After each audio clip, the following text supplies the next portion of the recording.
بسم اللہ الرحمن الرحیم۔ السلام علیکم ورحمۃ اللہ وبرکاتہ۔ آج انشاءاللہ العزیز ہم مرقات کے اندر معرف اور اس کے اقسام کی تعریفات پڑھیں گے۔ آئیے پہلے ہم آج کے سبق کی عبارت اور اس کا ترجمہ سماعت کرتے ہیں۔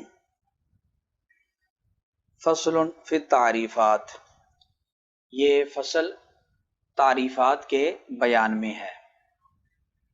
معرف الشیء ما یحمل علیہ لافادۃ تصورہ، معرف شے کا وہ ہوتا ہے کہ جو شے کے اوپر معمول ہو تاکہ اس کے تصور کا فائدہ دے۔ وہو علی اربعۃ اقسام، اور معرف کے 4 قسم ہیں۔ الحد التام والحد الناقص والرسم التام والرسم الناقص، حد تام، حد ناقص، رسم تام اور رسم ناقص۔ فالتعریف ان کان بالجنس القریب والفصل القریب یسمى حدا تاما، پھر تعریف اگر جنس قریب اور فصل قریب کے ساتھ ہو تو اس کو حد تام کہا جاتا ہے۔ کتعریف الانسانی بالحیوان الناطقی، جیسا کہ انسان کی حیوان ناطق کے ساتھ تعریف۔ وَإِنْ كَانَ بِالْجِنْسِ الْبَعِيدِ وَالْفَصْلِ الْقَرِيبِ أَوْ بِهِ وَحْدَهُ يُسَمَّى حَدًّا نَاقِصًا، اور اگر تعریف جن سے بعید اور فصل قریب کے ساتھ ہو یا صرف فصل قریب کے ساتھ ہو تو اس کو حد ناقص کہا جاتا ہے۔ وَإِنْ كَانَ بِالْجِنْسِ الْقَرِيبِ وَالْخَاصَّةِ يُسَمَّى رَسْمًا تَامًّا، اور اگر تعریف جن سے قریب اور خاصہ کے ساتھ ہو تو اس کو رسم تام کہا جاتا ہے۔ وَإِنْ كَانَ بِالْجِنْسِ الْبَعِيدِ وَالْخَاصَّةِ أَوْ بِالْخَاصَّةِ وَحْدَهَا يُسَمَّى رَسْمًا نَاقِصًا، اور اگر تعریف جن سے بعید اور خاصہ کے ساتھ ہو یا صرف خاصہ کے ساتھ ہو تو اس کو رسم ناقص کہا جاتا ہے۔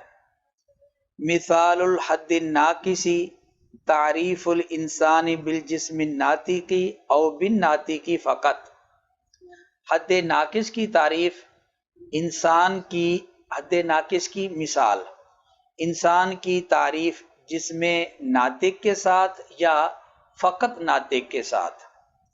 ومثال الرسم التام تعریف الانسان بالحیوان الضاحک، اور رسم تام کی مثال انسان کی حیوان ضاحک کے ساتھ تعریف۔ ومثال الرسم الناقص تعریفہ بالجسم الضاحک او بالضاحک وحدہ، اور رسم ناقص کی مثال انسان کی جسم ضاحک کے ساتھ تعریف یا صرف ضاحک کے ساتھ تعریف۔ ولا دخل فی التعریفات للعرض العام لأنہ لا یفید التمییز، اور تعریفات میں عرض عام کو کوئی دخل نہیں ہے کیونکہ عرض عام تمییز کا فائدہ نہیں دیتا۔ التعریف قد یکون حقیقیا کما ذکرنا، تعریف گاہے حقیقی ہوتی ہے جیسا کہ ہم نے ذکر کیا۔ وقد یکون لفظیا، اور کبھی تعریف لفظی ہوتی ہے۔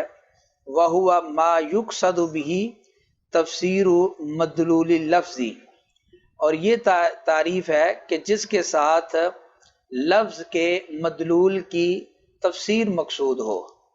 کا قولہم سعدانۃ نبت، جیسا کہ ان کا قول اہل لغت کا سعدانہ بوٹی ہے۔ والغضنفر الاسد، اور غضنفر شیر ہے۔ وہا ہنا قد تم بحث التصورات، اور یہاں تحقیق مکمل ہو گئی ہے تصورات کی بحث، اعنی القول شارحہ، تصورات سے میری مراد قول شارح۔ یہ تھی ہمارے آج کے سبق کی عبارت اور اس کا ترجمہ۔ آئیے اب ہم اس عبارت کی وضاحت سمجھتے ہیں۔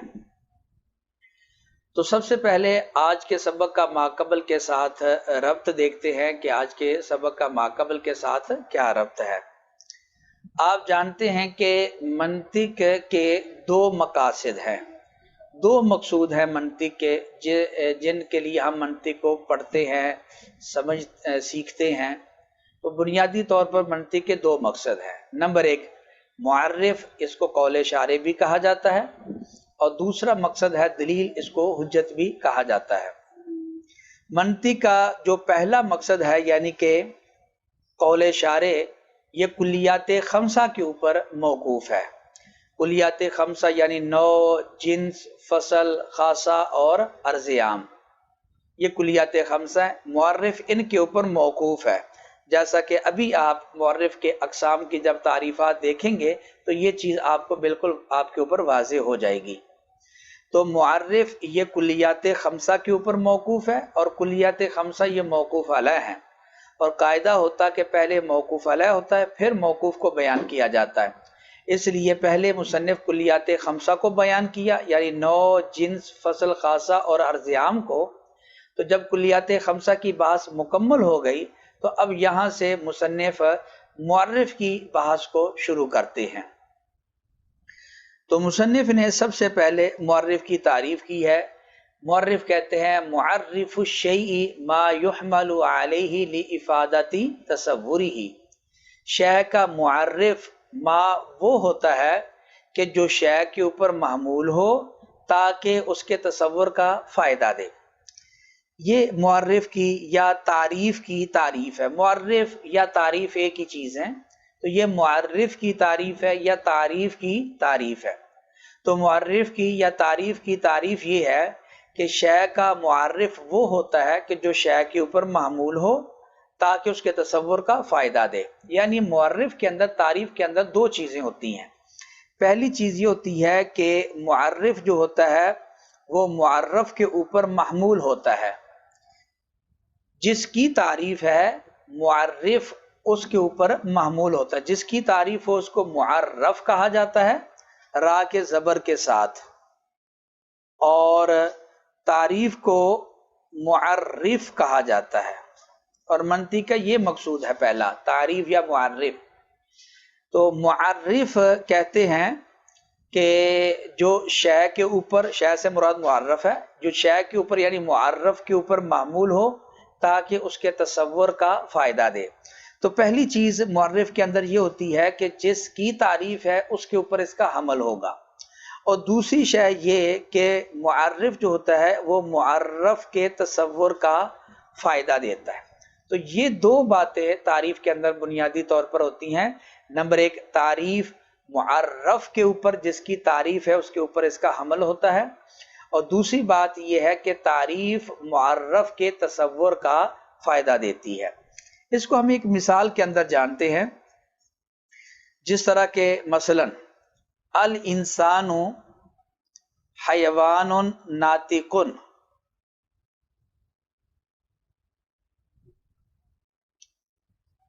تو یہ الانسان یہ معرف ہے، اور حیوان ناطق یہ معرف ہے، یا اس کو آپ تعریف کہہ سکتے ہیں۔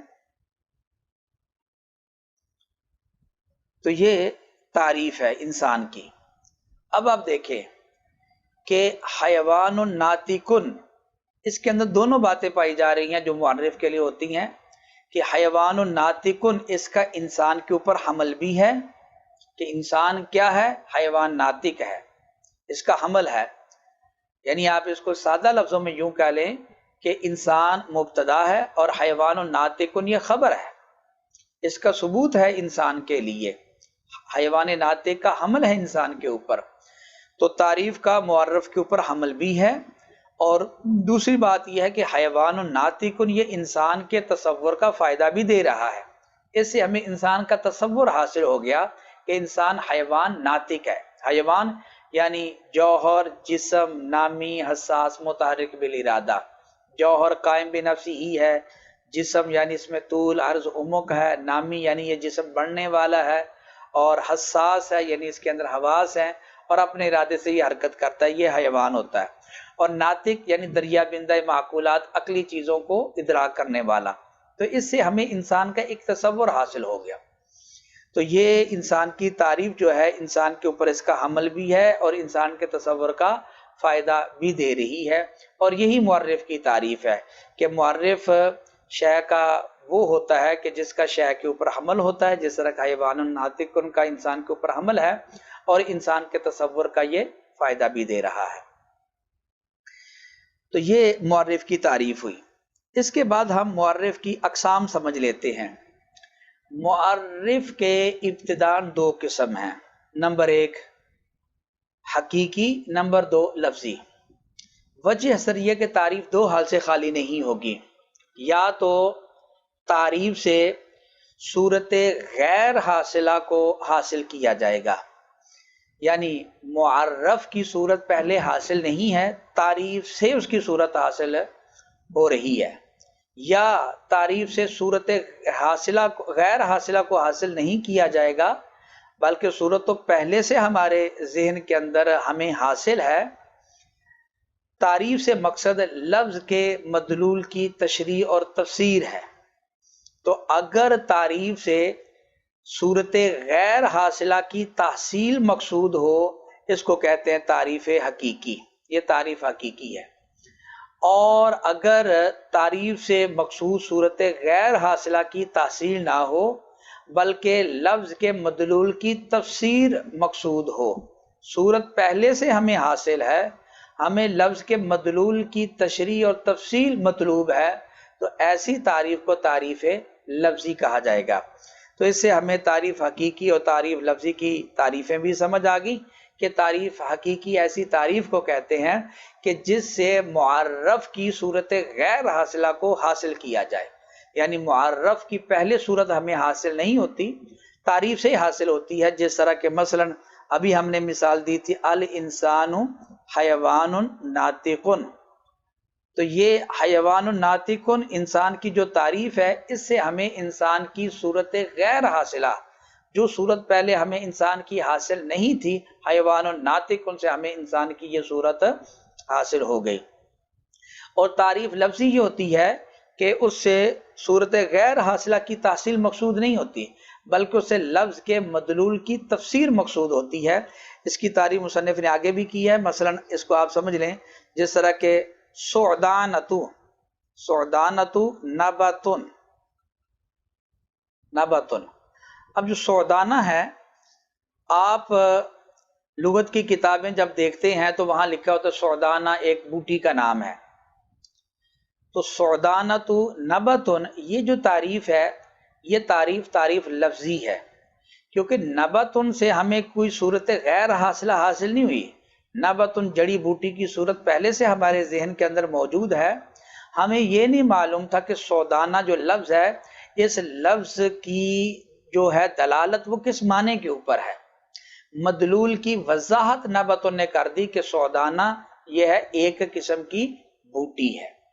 تو یہ تعریف لفظی ہے، اس کو ہم آگے چل کر بھی تعریف لفظی کو دیکھیں گے۔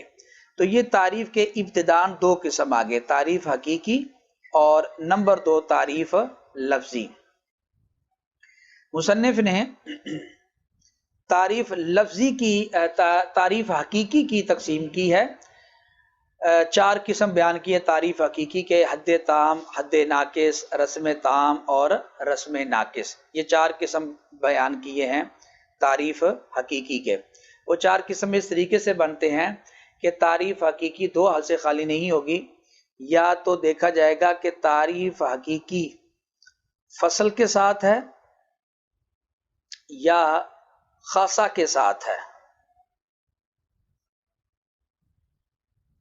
آپ یہ سمجھیں کہ تعریف کا جو بنیادی مقصد ہوتا ہے وہ معرف کو مادہ سے ممتاز کرنا ہوتا ہے، یہ تعریف کا بنیادی مقصد ہوتا ہے۔ اور مادہ سے امتیاز دو چیزیں دیتی ہیں، نمبر ایک فصل، نمبر دو خاصہ۔ تو دیکھا یہ جائے گا کہ تعریف حقیقی فصل کے ساتھ ہے یا خاصہ کے ساتھ۔ اگر فصل کے ساتھ ہو تو اس کو کہتے ہیں حد، اور اگر خاصہ کے ساتھ ہو تو اس کو رسم کہا جاتا ہے۔ تو یہ تعریف حقیقی کے دو قسم آگے، حد اور رسم۔ فصل کے ساتھ تعریف ہے تو یہ حد ہے، اور اگر خاصہ کے ساتھ ہے تو یہ رسم ہے۔ پھر آگے حد کے بھی دو قسم ہیں اور رسم کے بھی دو قسم ہیں۔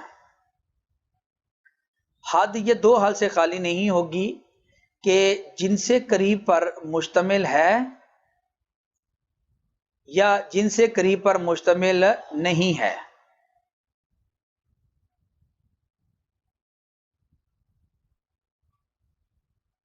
یہ دو قسم ہیں حد کے، دیکھا یہ جائے گا کہ جن سے قریب پر مشتمل ہے یا جن سے قریب پر مشتمل نہیں۔ اسی طرح رسم کے بھی یہ دو قسم بنیں گے۔ رسم بھی دو حال سے خالی نہیں کہ یا تو جن سے قریب پر وہ مشتمل ہوگی یا جن سے قریب پر مشتمل نہیں ہوگی۔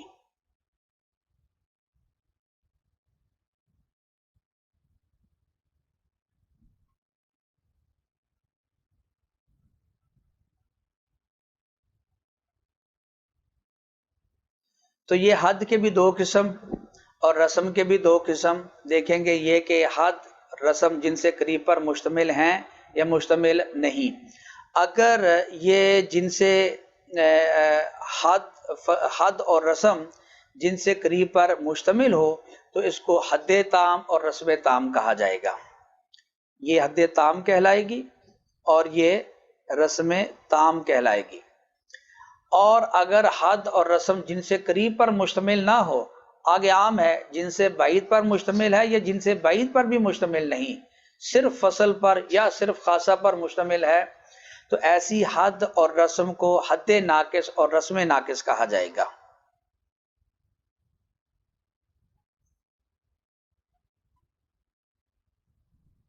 تو یہ تعریف حقیقی کے چار قسم اس طریقے سے بن گئے، حد تام، حد ناقص، رسم تام اور رسم ناقص۔ دیکھیں گے یہ کہ تعریف حقیقی فصل کے ساتھ ہے یا خاصہ کے ساتھ۔ اگر فصل کے ساتھ ہے تو یہ حد ہے، اور اگر خاصہ کے ساتھ ہے تو یہ رسم ہے۔ پھر حد بھی دو حال سے خالی نہیں اور رسم بھی دو حال سے خالی نہیں۔ حد کے جن سے قریب پر مشتمل ہے یا جن سے قریب پر مشتمل نہیں، اسی طرح رسم وہ بھی جن سے قریب پر مشتمل ہے یا جن سے قریب پر مشتمل نہیں۔ اگر حد اور رسم جن سے قریب پر مشتمل ہوں تو ان کو حد تام اور رسم تام کہا جائے گا، اور اگر یہ جن سے قریب پر مشتمل نہ ہوں، آگے عام ہے جن سے بعید پر مشتمل ہیں یا جن سے بعید پر بھی مشتمل نہیں، تو ان کو حد ناقص اور رسم ناقص کہا جائے گا۔ تو یہ تعریف حقیقی کے چار قسم مصنف نے بیان کی ہے۔ اب ہم ان میں سے ہر ایک کی تعریف اور اس کی مثال کو سمجھتے ہیں۔ تو سب سے پہلے یہ تعریف حقیقی کے اقسام آپ دیکھ لیں ایک دفعہ، مصنف نے جو بیان کی وہو علی اربعۃ اقسام، الحد التام والحد الناقص والرسم التام والرسم الناقص۔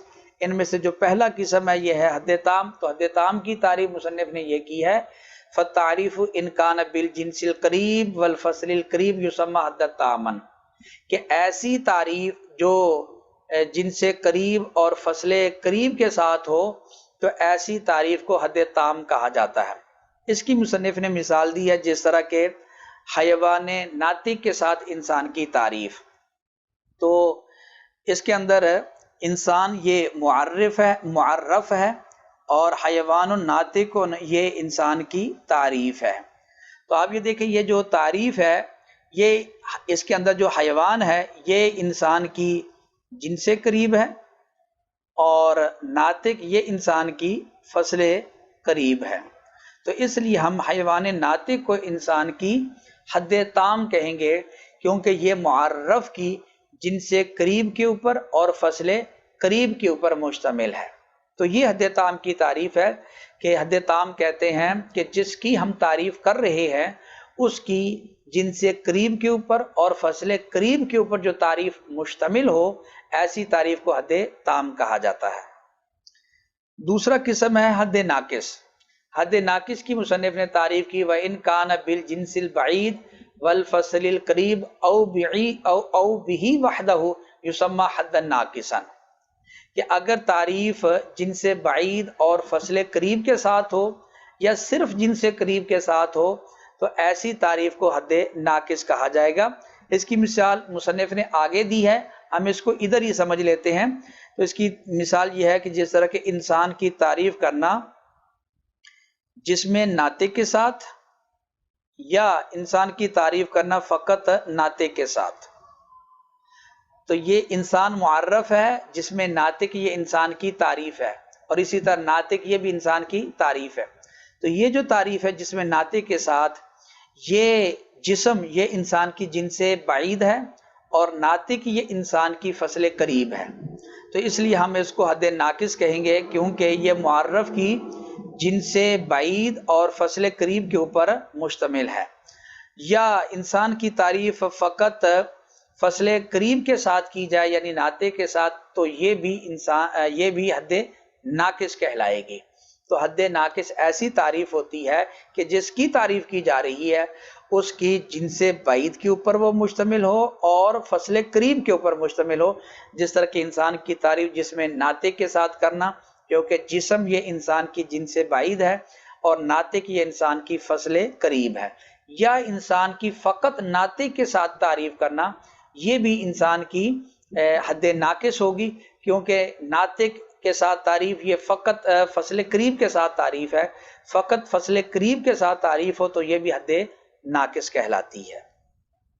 اس کے بعد تیسرا قسم ہے رسم تام۔ رسم تام کی مصنف نے تعریف کی کہ وَإِن كَانَ بِالْجِنْسِ الْقَرِيبِ وَالْخَاصَّةِ يُسَمَّى رَسْمًا تَامًّا، کہ اگر تعریف جنس قریب اور خاصہ کے ساتھ ہو تو ایسی تعریف کو رسم تام کہا جاتا ہے۔ یعنی ہم جس کی تعریف کر رہے ہیں تو وہ تعریف اس کی جنس قریب کے اوپر اور خاصہ کے اوپر مشتمل ہو، تو ایسی جو تعریف ہوتی ہے وہ رسم تام کہلاتی ہے۔ اس کی بھی مثال مصنف نے آگے دی ہے، وہ ہم ادھر ہی ذکر کر دیتے ہیں تاکہ تعریف اور مثال دونوں کو ایک دوسرے کے اوپر منطبق کرنا آسان ہو جائے۔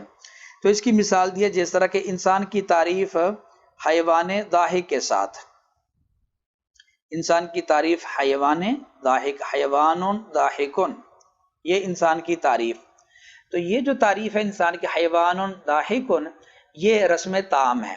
کیوں؟ اس لیے کہ اس کے اندر جو حیوان ہے یہ انسان کی جنس قریب ہے اور ضاحک یہ انسان کا خاصہ ہے، تو ایسی تعریف جو معرف کی جنس قریب اور خاصہ کے اوپر مشتمل ہو ایسی تعریف کو رسم تام کہا جاتا ہے۔ اس لیے حیوان ضاحکن یہ انسان کی رسم تام کہلائے گی۔ چوتھا قسم تعریف حقیقی کا ہے رسم ناقص۔ رسم ناقص کی تعریف کی مصنف نے کہ وَإِن كَانَ بِالْجِنْسِ الْبَعِيدِ وَالْخَاصَّةِ أَوْ بِالْخَاصَّةِ وَحْدَهَا يُسَمَّى رَسْمًا نَاقِصًا، کہ اگر تعریف جنس بعید اور خاصہ کے ساتھ ہو یا صرف خاصہ کے ساتھ ہو تو ایسی تعریف کو رسم ناقص کہا جاتا ہے۔ یعنی رسم ناقص کی ہم تعریف یوں کر سکتے ہیں کہ جس کی ہم تعریف کر رہے ہیں تعریف اس کی جنس بعید اور خاصہ کے اوپر مشتمل ہو یا صرف خاصہ کے اوپر مشتمل ہو تو ایسی تعریف رسم ناقص کہلاتی ہے۔ اس کی بھی مصنف نے آگے مثال دی ہے کہ انسان کی تعریف جسم ضاحک کے ساتھ یا صرف ضاحک کے ساتھ، انسان کی تعریف جسم ضاحک، الانسان جسم ضاحکن، یا انسان کی تعریف کرنا صرف ضاحک کے ساتھ، الانسان ضاحکن، تو اب انسان کی جو تعریف جسم ضاحک کے ساتھ ہے یہ بھی رسم ناقص ہے اور ضاحک کے ساتھ تعریف یہ بھی رسم ناقص ہے، کیونکہ رسم ناقص کہتے ہیں کہ ایسی تعریف جو معرف کی جنس بعید اور خاصہ کے اوپر مشتمل ہو، تو یہ جو جسم ہے یہ انسان کی جنس بعید ہے اور ضاحک یہ انسان کا خاصہ ہے، اس لیے ہم جسم ضاحکن کو کہیں گے کہ یہ انسان کی رسم ناقص ہے، اور ضاحکن یہ بھی انسان کی جو تعریف ہے یہ رسم ناقص ہے، کیونکہ یہ تعریف صرف خاصہ کے اوپر مشتمل ہے، صرف خاصہ کے ساتھ تعریف کی گئی ہے۔ اور رسم ناقص ایسی تعریف کو کہتے ہیں کہ جو جن سے بعید اور خاصہ کے ساتھ ہو یا صرف خاصہ کے ساتھ۔ اس لیے انسان کی جسم ضاحک کے ساتھ تعریف یہ بھی رسم ناقص، اور صرف ضاحک کے ساتھ تعریف یہ بھی انسان کی رسم ناقص کہلائے گی۔ تو یہ تعریف حقیقی کے 4 قسم آ گئے: حد تام، حد ناقص، رسم تام اور رسم ناقص۔ آگے مصنف نے کہا کہ ولا دخل فی التعریفات للعرض العام لانہ لا یفید التمییز۔ یہ عبارت اصل میں ایک سوال مقدر کا جواب ہے۔ سوال یہ ہوتا ہے کہ آپ نے معرف اور تعریف کے جو اقسام ہیں ان کے اندر باقی کلیات خمسہ کو تو دخل دیا۔ آپ دیکھ رہے ہیں کہ کہیں جن سے قریب آ رہی ہے، جنس آ رہی ہے، کہیں فصلہ، کہیں خاصہ۔ تو جو عرض عام ہے یہ بھی تو کلیات خمسہ کا ایک قسم ہے، اس کا آپ نے کہیں بھی ذکر نہیں کیا، نہ اس کا تعریف حقیقی کے کسی قسم کے اندر آپ نے ذکر کیا، حد تام کے اندر، نہ حد ناقص کے اندر، نہ رسم تام اور نہ ہی رسم ناقص کے اندر، کہیں بھی اس کا آپ نے ذکر نہیں کیا، حالانکہ یہ بھی کلیات خمسہ کا ایک قسم ہے، جس طرح کہ جنس، فصل، خاصہ وغیرہ وہ کلیات خمسہ کے اقسام ہیں۔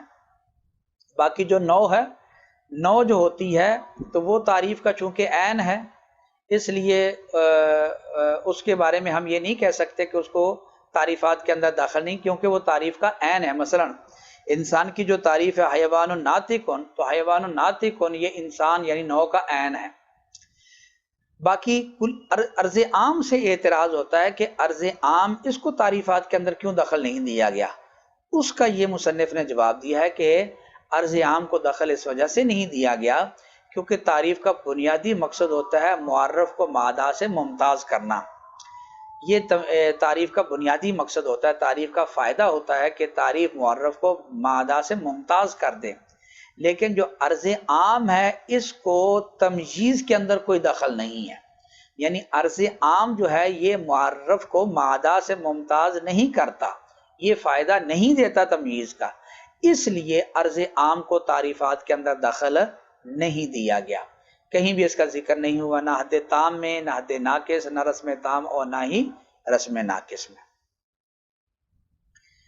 اس کے بعد مصنف نے تعریف لفظی کی تعریف کی ہے کہ تعریف لفظی کہتے ہیں وَهُوَ مَا يُقْصَدُ بِهِ تَفْسِيرُ مَدْلُولِ اللَّفْظ، کہ تعریف لفظی اس تعریف کو کہتے ہیں کہ جس سے لفظ کے مدلول کی تفسیر مقصود ہو۔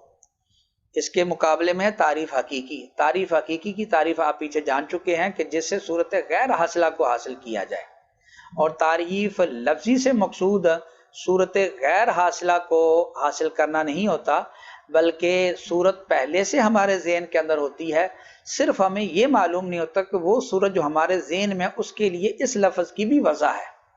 جس طرح کہ مثلا الغضنفر الاسد، اب اسد کا معنی آپ جانتے ہیں حیوان مفترس، اب اسد کی جو صورت ہے یعنی حیوان مفترس معنی یہ ہمیں پہلے سے حاصل ہے۔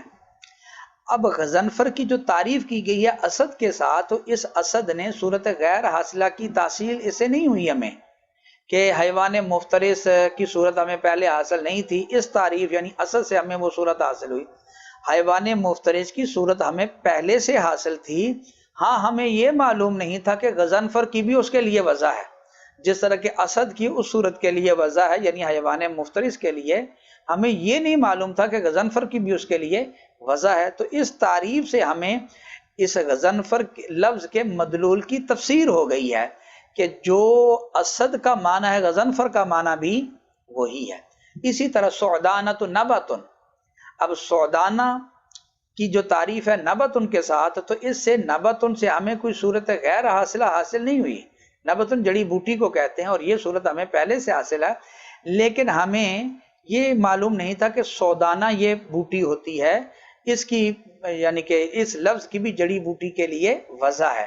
تو تعریف سے یہ لفظ کے مدلول کی تفسیر یہاں کی گئی ہے، نہ کہ صورت غیر حاصلہ کی تحصیل ہوئی ہے، اس کو کہتے ہیں تعریف لفظی۔ تو یہ تھا ہمارا آج کا سبق۔ ایک دفعہ ہم عبارت کے اوپر آج کے سبق کی تقریر کو منطبق کرتے ہیں تاکہ یہ ساری باتیں جو تقریر کے اندر آئی ہیں وہ عبارت اور کتاب کے اوپر بھی منطبق ہو جائیں۔ تو مصنف نے کہا فصل فی تعریفات، یہ تعریف فصل تعریفات کے بیان میں ہے۔ معرف الشیء، شیء کا معرف ما وہ ہوتا ہے کہ یحمل علیہ، جو شیء کے اوپر معمول ہو، لافادۃ تصوری، تاکہ وہ شیء کے تصور کا فائدہ دے۔ وہو علی اربعۃ اقسام، معرف کے 4 قسم ہیں، حد تام، حد ناقص، رسم تام، رسم ناقص۔ جس طرح کہ آپ نے تقریر کے اندر جانا، یہ مطلق معرف یا تعریف کے اقسام نہیں ہے، بلکہ یہ تعریف حقیقی کے اقسام ہے۔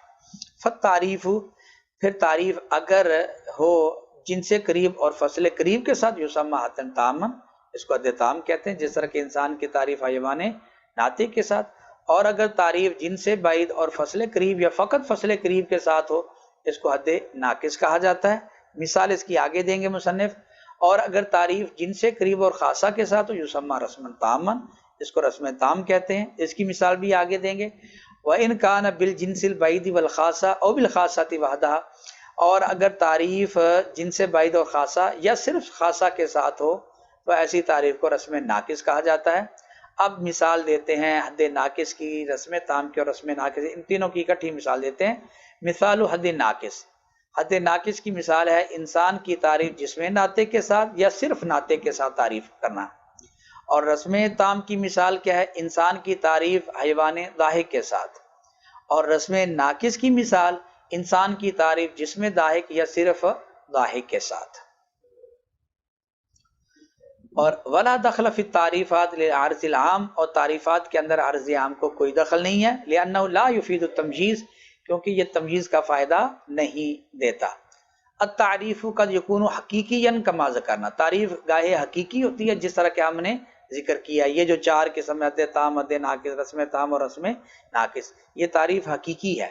اور وقد یکون لفظیا، اور کبھی تعریف لفظی ہوتی ہے، وہو ما یقصد به تفسیر مدلول لفظ، یہ تعریف ہوتی ہے کہ جس سے لفظ کے مدلول کی تفسیر مقصود ہو، جس طرح کہ اہل لغت کا قول سعدانۃ نبت والغضنفر الاسد۔